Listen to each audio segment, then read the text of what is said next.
Hey guys, welcome back to my channel. Today I'm coming to you guys with a little something different, very different actually. I have not talked about this subject a lot, if at all. Look, Ashley, get it together. Yeah, today I'm going to come to you guys about saving yourself for marriage after you have already experienced sex. You're no longer a virgin. It is what it is. Hey, you live and you learn, whatever. It is a topic that I have not discussed. I mean, I just don't go around announcing, oh, I'm saving myself for marriage. Oh, I'm saving myself for marriage. I just don't go around announcing that. It is inspired by a video I saw by Melina Cicciati, I think is how you pronounce her name. If I'm wrong, sorry, girl. So I'll definitely link her video below. She created a video about how she saved herself for marriage. She is now married, and she was a virgin until she got married, and I thought that was such an awesome video. I wish that was my story, but it's not. My life took a different turn. I made different decisions, but now I am on the track of being a Christian and wanting to save myself for marriage, for my husband. So, and as of now, I'm building more of a better relationship with God, and that's what I want to focus on other than the physical, you know what I'm saying? She actually kind of gave me the push I needed, and I've been feeling in my spirit to kind of take what I saw from her video and that I'm inspired by in her video, and to create something that other people that are not on the exact same path, like we are all on the same path but we have a different past, and shit. We got a different past. So but yeah, just kind of to let you guys know that it's not too late, and these are the tips that I use to help me in my everyday walk with getting closer to God. Okay, look, okay, this is not a bashing video. I'm not trying to bash anybody if you are taking a different path. This is just me opening the door and letting you know, a different option, and kind of informing you on this option that I am currently taking. So those women that are trying to walk and better their relationship with God, if you're ready to move in this direction, this is how I'm doing it, and this is what has helped me since I have previously experienced sex. So these are the tips that have helped me in my walk with God.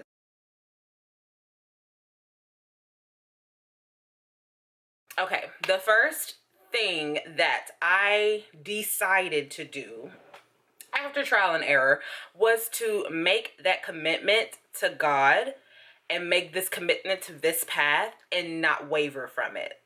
So in that, I mean, basically I have made the commitment before and I dipped back into the pond of the thing, and I really afterwards felt like, in the next day, felt like a piece of me was taken. I felt so sad and heavy hearted, and like, oh my God, I can't believe I did that. I just felt so like, this is not what I want. This is not, I've always felt out of place in that area. Like, this isn't something I should be doing right now. This is not the path that I need to be taking. But yeah, in that last one, I was like, okay, this isn't the path for me. I need to focus on being with God and focus on creating that better relationship with my Heavenly Father. And this sex thing, that's not what I'm gonna do before I get married, because it was more of an intimacy thing and wanting more in relationships, and you thinking this is something that you have to do to build intimacy, and that is not the case. You can really get a chance to know the person for who they are. You guys can build a relationship with each other, as well as building a relationship with God in the middle of you two as you are growing, and knowing each other. And I think that is just so much more important than sex. So yeah, I decided to make the commitment, and like, look, regardless of the lonely nights or the temptations walking up and down the street, you know what I'm saying, I am going to stick to what God has placed into my heart to follow. Okay, another thing that I focus on is knowing my weakness. Since I have already you know. I do know what are my triggers, what, you know, what it is that gets me to start having those type of temptations. And in my case, my weaknesses are like being around men that I am attracted to late at night. That's a no. Certain music, you know, is a thing. You know, if you know, music is one thing that can get you in a mood, and it's also, you know, something that can get you in a holy mood, happy mood, club hopping mood, sexual mood, whatever. And certain musics, come on now, certain music I cannot listen to when I'm not strong in that moment, you know what I'm saying? Movies, yes, be careful what you watch, be careful what you listen to, be careful what you talk about. I don't talk about it, which is another reason why I haven't just declared, you know, to other people, oh no, I'm saving myself for marriage. I don't really talk about sex. There's so many other things in the world for me to talk about. I mean, it's not a trigger. I don't want to say that. It's in certain settings, and talking about sex can be. So I don't really talk about it that much. And I don't think anything is wrong with that. Like, I don't have to run around with a bullhorn saying, oh, I'm, you know, saving myself for marriage. Don't talk to me. Bible. You know, I don't have to declare it. I have to do it. I can do it in other ways, and I do it in other ways. You know what? That's not what I'm into right now. I'm kind of focusing on my relationship with God. So you have a good day, sir. Being around certain types of people, being around atmospheres that encourage the behavior of the sexual behavior. I don't put myself in situations like that. Like, I don't go to the club, because that is not where that's not where I want my husband to find me. Okay, I don't want you to find me at the club. I've never been comfortable at the club anyway, but you know, just certain atmospheres that encourage more of a sexual behavior, I try to steer away from. So anything that, you know, so since you've already experienced it, this could be easier for you. If you're not sure exactly what are your triggers, then just sit down one day with a pen and pad and like write it down. Like, what are these, in the midst of me getting ready to do such and such, like what was going on in that moment, so you can kind of figure out what your triggers are that way. I just kind of know, like, no, this is not the atmosphere to me, honey. I got to go, and I got to read my Bible. The next one is important, to create a support system, because like, you are who you hang around, you are the atmosphere that you are constantly putting yourself into.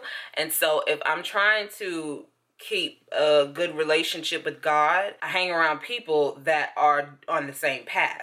Let me break this down. Okay. You hang around your girlfriend, and she's like, girl, why you ain't jumped his bones yet? Girl, I would have did this, that, and the third. That's just not something I'm gonna, I'm not into. Like, if you're not strong enough to have those kind of conversations with people and be able to shut that down, to like the point that that's not on the path that I'm on. If you're kind of, in the wavering state, then just know that this is not the person I need to be hanging around with right now, because I'm not strong enough to handle the conversations or the temptations that they are trying to bring my way, or encouragement of doing something that's off of what the path I want to take with God. So yeah, I mean, I hang around and speak to the people that have a different path now, because I'm stronger in that. I'm more secure in what I have decided to do. My focus is something different. So even though you come at me like, girl, please, you ain't had sex at such and such time, just get out my face, girl. You ain't did that. I'm like, okay, whatever. It is what it is. It's fine, because I'm okay with being different, and I am embracing the fact that this is not the path that we're equals on, and that's okay. And that is definitely fine. Just make sure you help yourself kind of make it easier for you. So if you're not strong enough, don't be around people that will try to pressure you into doing things that you are not trying to do at the moment.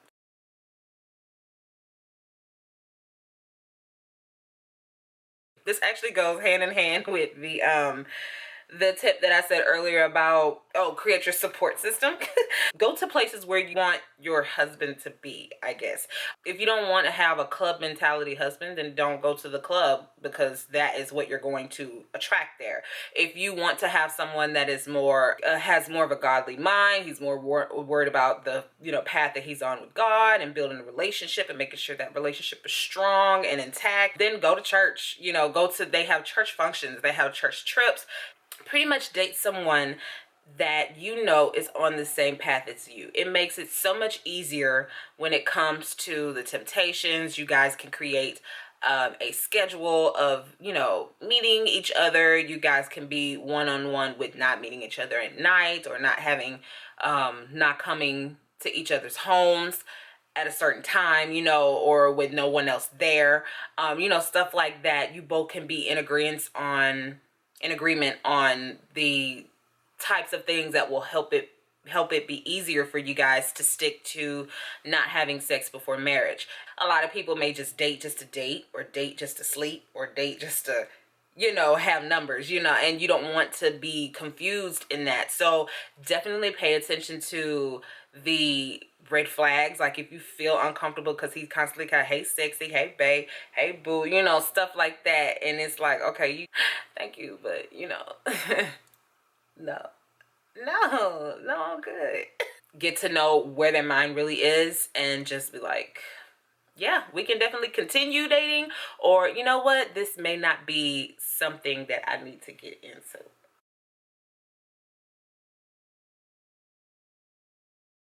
Another one may seem like, ooh, holy, but but this has actually really helped me. I make sure to pray and read my word, or have some type of devotional every day. It helps instill in me my goal daily. I talk to God all day, but I actually have set times to pray 3 times a day. Like, I pray to him in the morning before I head to work, I pray to him in the evening after I get off of work, and I pray to him before I go to bed. Those are my set times to just like, okay, now I gotta pray. But during the day, I'm like, Lord, you know what, such and such and such. You can just talk to him at any time. Don't feel like it has to be scheduled, but be sure to have that communication with God every day, so that you can help instill in you the goal that you're on, the person you should be focusing on at the moment. While you're single, you can just have that time to really focus on what it is, how you want to be, the person you want to be, the career you want to take. Praying and having that relationship with him keeps the dialogue open between you and God. It opens up that ceiling to where you'll be able to hear his voice. You know who he is, his voice, when it is him putting a feeling inside of you. You'll be able to have that stronger relationship. Praying every day and reading your Bible every day keeps you on the right path, honey, okay?